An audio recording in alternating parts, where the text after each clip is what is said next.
So the very first thing that we need to start off for loose leash walking is first, how do we put the leash on? How do we set ourselves up for success? So what I do is, once I put the leash collar or harness on, oh, and that's one thing I would suggest is using a harness instead of a collar when walking him. The collar puts all the pressure on the neck and their trachea area, which can cause long-term damage. A harness is going to go over their full body, and if you choose the right type of harness, it usually won't allow the pulling or that hug sensation. That's why our dogs like to pull to begin with.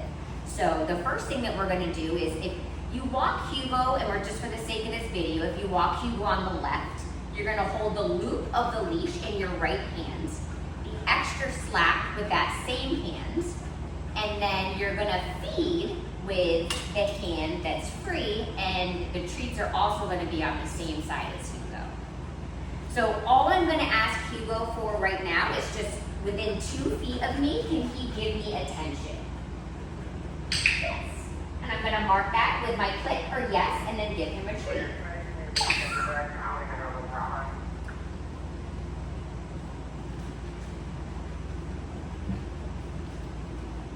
Yes.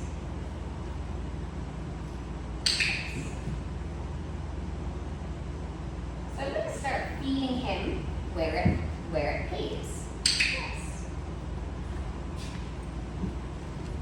If he goes to pull, I'm just going to go the other direction, so we have a nice loose leash where the buckle is kind of touching his chest and it makes a J. This is what we would call, let me throw a treat so he's distracted. This is what we would call a power line, where the leash is all the way extended. So I'm going to start moving my body in different ways. It doesn't matter what side he really ends up on. I just want him to know that anytime that I'm moving, I want him to connect with me or offer attention.